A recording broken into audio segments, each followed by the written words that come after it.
Please proceed, Your Honor.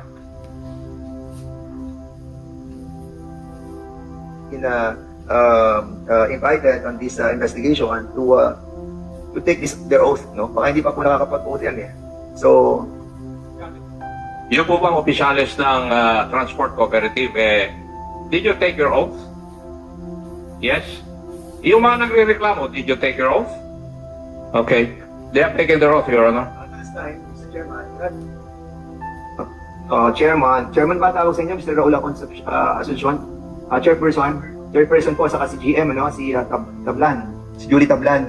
We asked for the documents pertaining to the financial statement of your cooperative. Have you submitted to this committee all those documents that we are looking for? Because as of today, as of this moment, I'm trying to find out of all the documents here. I cannot find any from your cooperative. Have you submitted?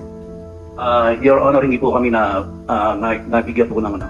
Mr. Chair, the last hearing, the officers of the cooperative were not present. That's why the chair required them to explain why they were not able to attend the first hearing. So they wouldn't know of the directive. Okay, so basically, what we're trying to discuss here, Mr. Asuncion and the Julie Tablan, was the process of the cooperative, ano, in relation to the many numerous complaints that were lodged against the officials, no?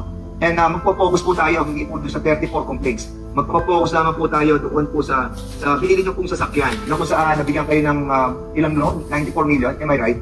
By the land bank. Wala po ako kapag nung kopya po nung Ilang yan. units po yung binili po ninyo? Ilang units po? 40 units po, Your Honor. 40 units, yung binili niyo 40 units. So magkano po loan sa 40 units?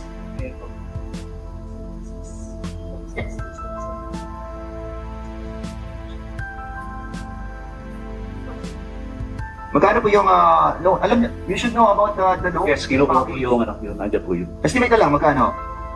94, 95, 96? 118 million po yan, sir. 118. 104 million po. Sorry, sir. 104 million po, sir. 104. For 40 units po yun. 104 million. Ilan taon na po ang kooperatiba po ninyo? 8 years na po, Your Honor. 8 years na yung kooperatiba nyo. Kayo ang unang chairperson ng kooperatiba.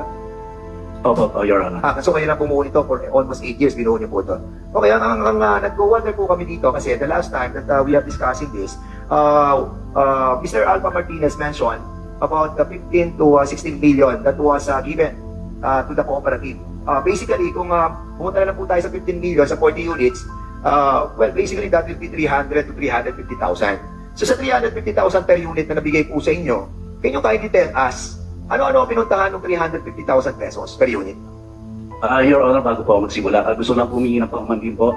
Noong nakalaang hearing, di po kami nakarating dahil po nasa CDA po kami at nasin po dun secretary namin sa Viber, January 25 lang po. So, yeah. Naintindihan niyo ba yung tanong ni Honorable Fernandez? Opo, sir.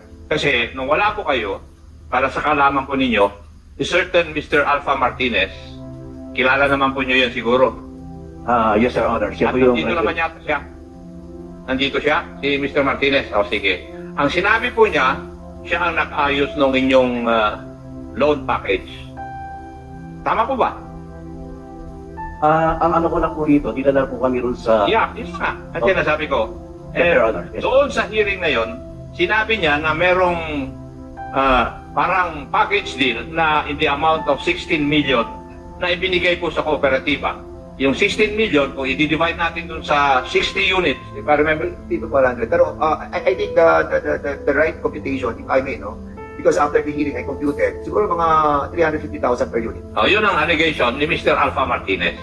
Yun po yung katanungan ni Honorable Dan Fernandez. Dapat, siguro ang tanong is, nauna totoo ba yung natanggap ninyo na 350,000 per unit? I was about to go to that question, Mr. Chairman, and I'm thankful to the Chairman. Nabawasan yung aking oras at nag-jump na ako dito because I will ask you the same question. Your Honor, wala po kami natatanggap na cash magmula po sa Mahinda po. Yung pong 350,000 per unit, wala po kami natatanggap doon. So ang ibig sabihin ay yung pera na sinasabi ni Mr. Alpha Martinez ay hindi nyo natanggap. Sino po ang nagbayad sa... Yes, Your Honor. So sino po ang nagbayad sa BIR, Sino po ang nagbayad sa Registry of Deeds? Sino po nagbayad ng... Sila po ang Mahindra po ang nagbayad po nun. Kasi po yun po yung pinakiusap namin during time po ng pandemic po talaga, noong 2021. Eh, bago lang po kaming wala po kami perang ilalabas. Kaya po, sinabi ko po sa Mahindra, baka matulungan niyo po yung kooperatiba na hindi na po kami gagastos ng kahit ano para po doon sa modernization po namin. So, hindi ka pumirma sa mga dokumento na binayaran nito. Doon lang po sa land bank. Anong bayad yun?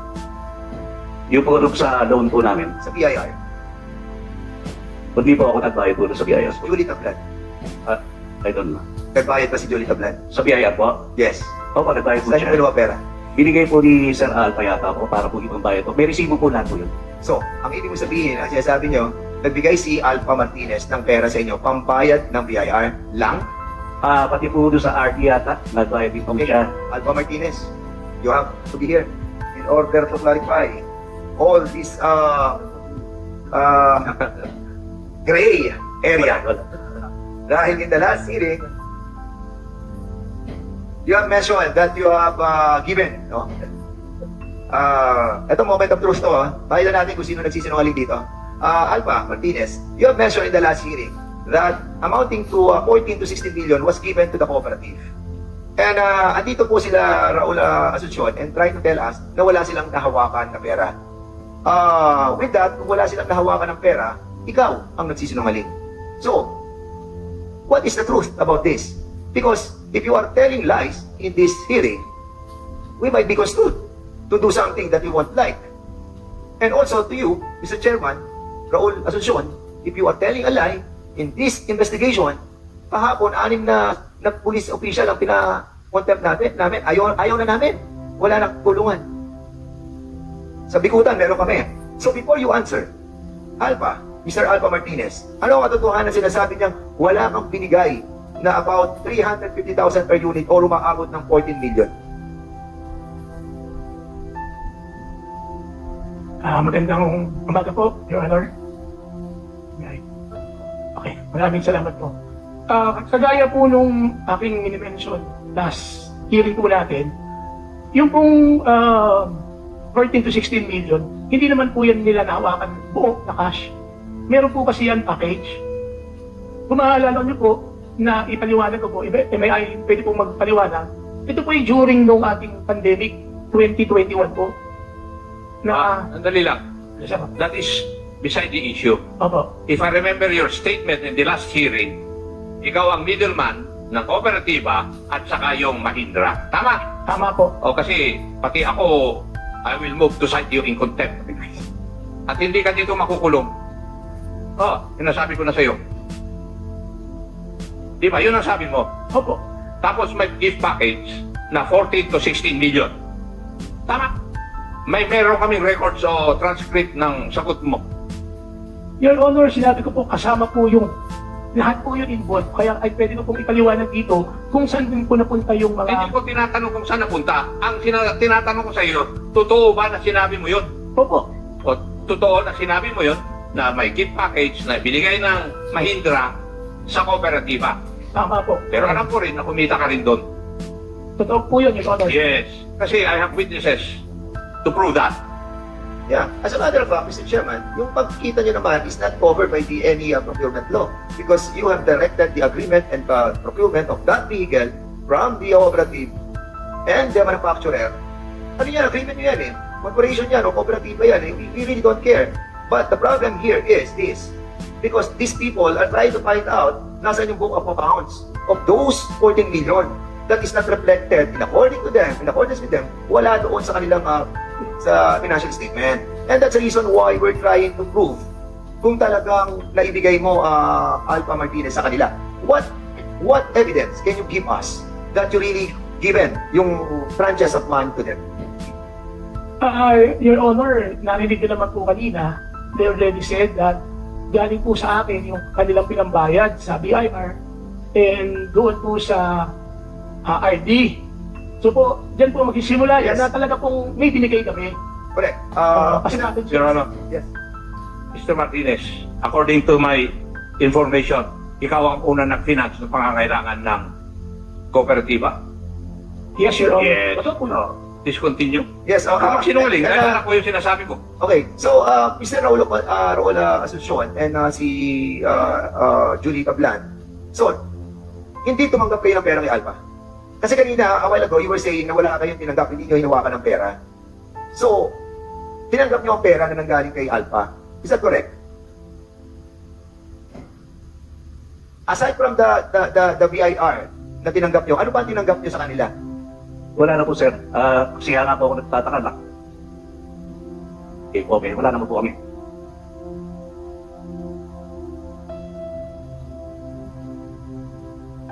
Ang ating LTFRB, nakalagay po doon, ang mag-aabono po na is manufacturer, that's doon po sa na iniloan po namin.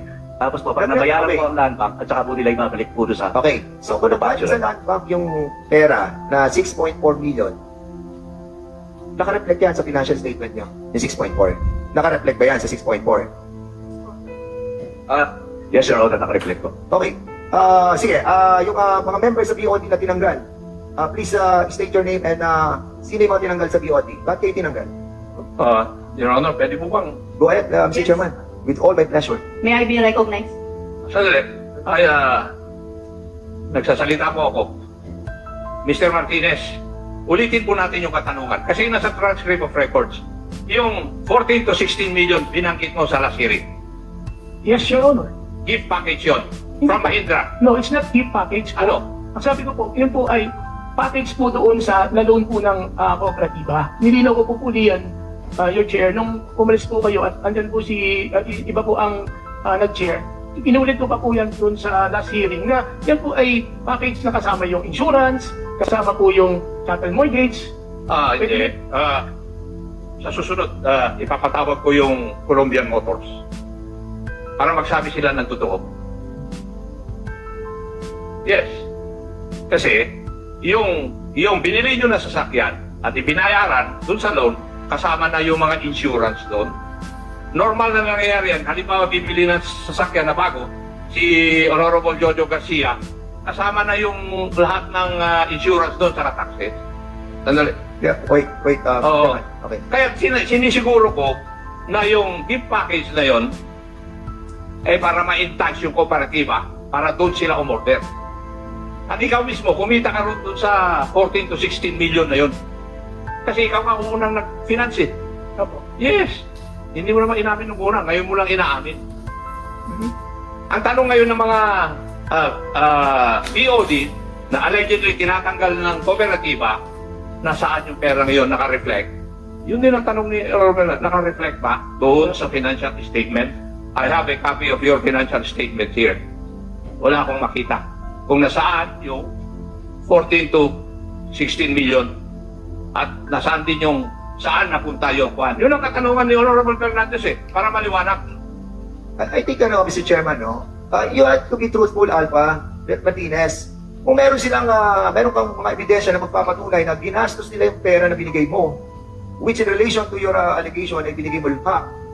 So, do you have a communication with these people with regards to the expenses that they have incurred? Meron ka bang communication sa kanila? Or acknowledgement na binigay mo yung pera?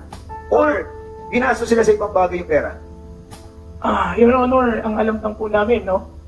Binigay namin itong package na doon sa kanila, including lahat po. Pinabayad yan sa mga insurance, dog stamp, yan nga po, yung sinasabi nilang mga BIR po. No? Meron pa po kaming, actually po, pwede siguro sagutin ng mga kabilang parte, na meron din kaming binigay silang supro na sasakyan. Ano supro? Para kung pedicab siya, na yan po ay ma-avail nila, makukuha po nila sa amin after po ng 100 units. Kahit po balikan natin yung nakaraang hearing, ang binabanggit ko po sa inyo, kasi po, yan ay package ng 100 units po talaga. Okay, so anong sinasabi mo dito na para bang in-advance mo na yung 100 units, yung kanila 350,000? Kasi kung pagbabasihan namin yung sinabi mong 14 million na binigay mo sa kanila, para bang nakikita namin package, kasi kung titignan mo, sa 40 units ako, binabalansi ko kung 40 units yan, dapat ang ginastos lang natin sa lahat ng mga requirements na tinatawag natin, documentary stamp tax, mga BIR, yung mga chattel mortgage, insurance, lahat yan, aabot lamang yan ng almost 4,500,000. O kung 4.5 million lamang yan, so kung accounted na yung 6.4 million, that is almost 10 10.9 million. That is 11 million. At kung pag-uusapan natin mga 15 million, we are trying to find out nasaan yung 4 million. Saan na ginastos yung 4 million? And that's the reason why we wanted to ask also. Kasi kayo yung mga nag-complain. Ano yung kino-complain ninyo na sinasabi nyo nawawala? Tell us. Kasi nga, nagugulan kami. Kung mayroong financial statement dito in accordance to our chairman, na lumalabas yung 6.4, nasa financial statement naman pala. Kung may gastos, yung 4 million, nakaka-account siya sa financial statement, then we are not looking for any lost money. But if the 4 million is not reflected in the financial statement, then you have a problem. Sige. Sandali. Sige. Bago po kayo sumagot, let me inform the body that they have a verified complaint submitted to this committee, which we will refer to the Cooperative Development Authority after this hearing. Para alam nila. Mayroon na po silang official complaint. Please, pakisagot yung katanungan ni Honorable Fernandez. May I be acknowledged po, Mr. Chair? Yeah, my name is Rowena Ramos, and I am one of the 9 complainants po. Contrary to what you're saying, na wala silang... Please, tell us your position in the cooperative. Okay. I am just a member of the cooperative, but I am a member of the technical working group of the organization. Before that, I would like also to ask, if I may be allowed to ask, sa CDA po. Sagutin niyo muna Okay. yung tanong ni Juan. Okay Kami po, lang sir. po ang pwedeng magtanong eh. Okay, sir. There is 3.86 million that has been paid by Mahindra that has not been entered in the books of the audited financial statement. Okay, and then as we have gathered information, we do not have that data, but according to BIR and ROD, approximately about 700,000 also will be expended on those 2 accounts. So bringing it more or less to 4.6 plus 7, so it's about 5 point something that has Okay. been paid. But beyond that, Okay. Yes, sir. Okay, so 3.8 ang sinasabi mo na binigay ng Mahindra. Yes, sir. And another 700,000 ba yan? Approximate, sir. That's what So more we or had. less, that is 4.6. And in my account, nagtatama siya. 10.9, 4.5 million yung requirements na sasakyan sa mga insurance lahat, and 6.4 doon para sa government subsidy, which is 10.9 ang totality. So ngayon, yan ang sinasabi mo, yung 3.8 na yan na nanggaling sa Mahindra. So ngayon, Chairperson, Raul Asuncion, so kung meron ang galing sa Mahindra na 3.8 plus 700, that is 4.6. Nasa financial statement ba yan?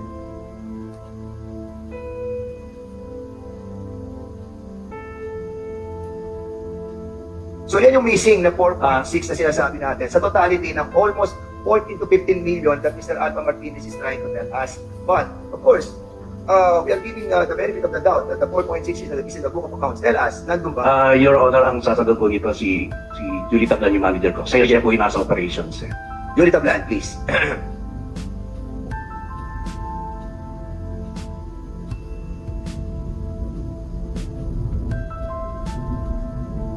Madam Tablan, you recognize? Have you taken your oath? Opo, sir.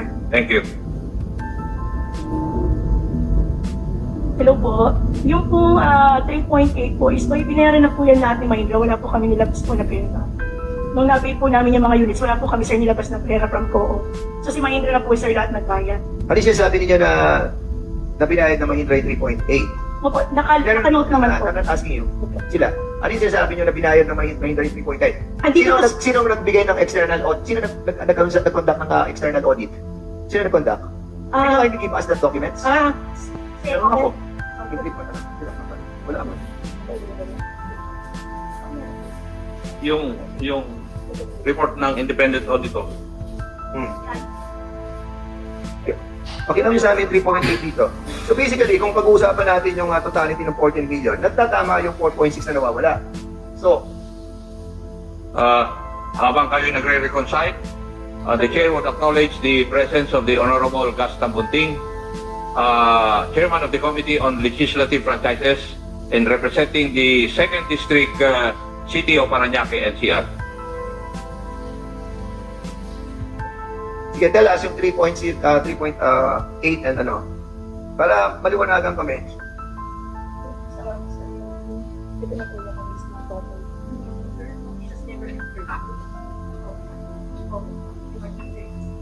Okay, we are, andito ang land bank, no? So, Sobuan mo yan. so we will be confirming din coming from the land bank, a total of non-finance charges 3.8. Can you kindly confirm to us if this 3.8 was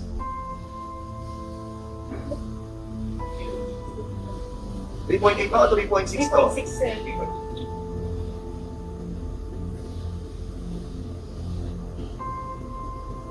Land bank, can you please come over here so you can see the documents? Switch number 1. 3.6 dami sa land bank. Ito.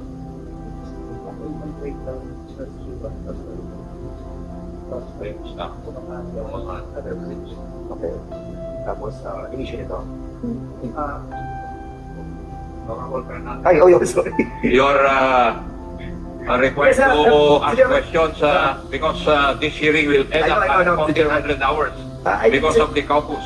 Mr. Chairman, I think this pertains to numbers and issuing of checks by the land bank, by the address to the insurance or the different entities pertaining to the requirements of the purchase of the procurement of the vehicles. We need to reconcile, no? Kaya, well, basically, ang binabanggit dito ng nila Julie Tablan, wala yung 3.8. Hindi nag-reflect ang 3.8 dyan. Na, 3.6 na sinasabi dito ng land bank na in-issue nila. So, well, it's a matter that we need to find out, ano? Kasi yun yung missing link, ano, yung 4.6 million, no? I think sila DOD, member pala. So, kung wala sa kanila, at sinasabi ko na rito, so, who's telling the truth? Your Honor, magtuturoan niya. So we cannot decide who will be telling the truth. Okay, so, I think, Mr. Chairman, I think we need to study this further, no? I cannot really comprehend kung coming from those people, tong 3.6, and the financial statement that they have submitted to you, but I haven't got a copy yet. So I think I need to balance the documents first, no?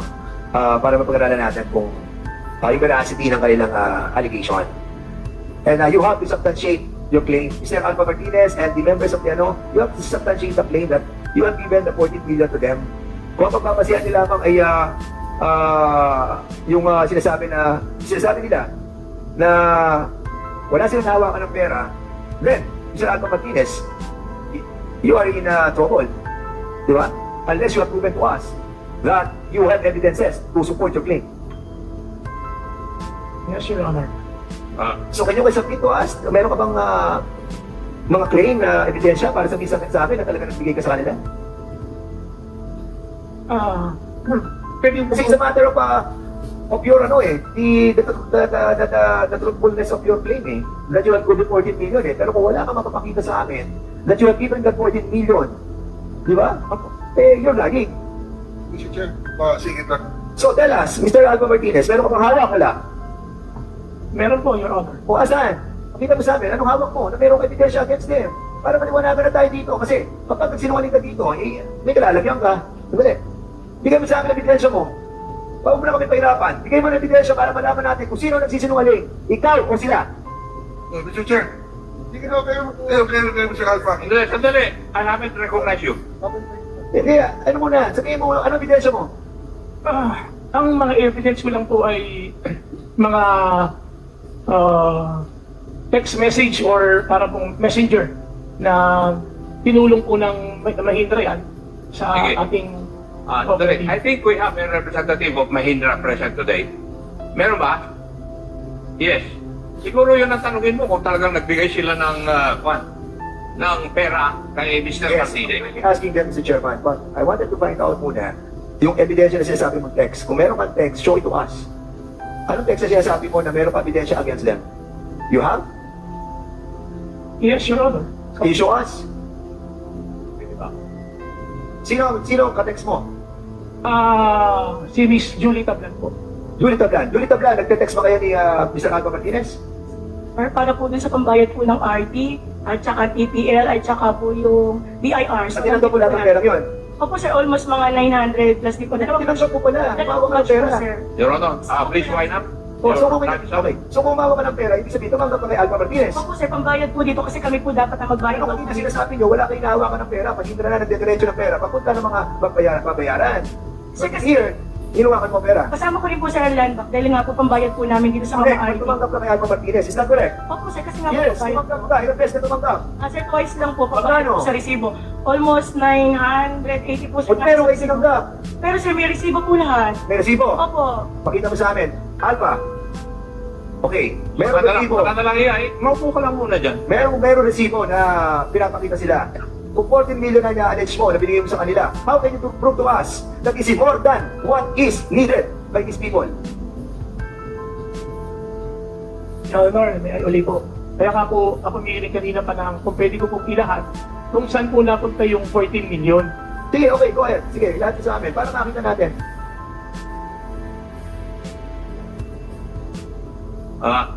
Mahindra, habang nagko-compute, Hindi naman po. would you admit na nagbigay kayo ng 14 million sa kay Mr. Martinez? Magandang tanghali po, Honorable Have you Chair. taken your oath? Not yet po. Kasi wala ka kanina eh. Please take your oath first. Nung nag-roll call lang po, wala ka eh. Please repeat after me, Mr. Sufficientia. I, your name and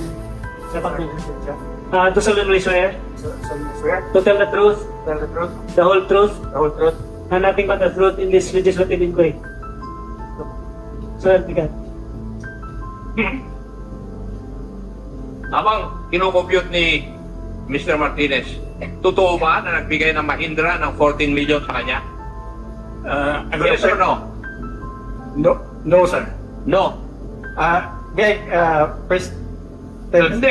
this Honorable Committee, sir, that I am not the one in charge on that particular transaction. Actually, I was surprised that I was the one invited.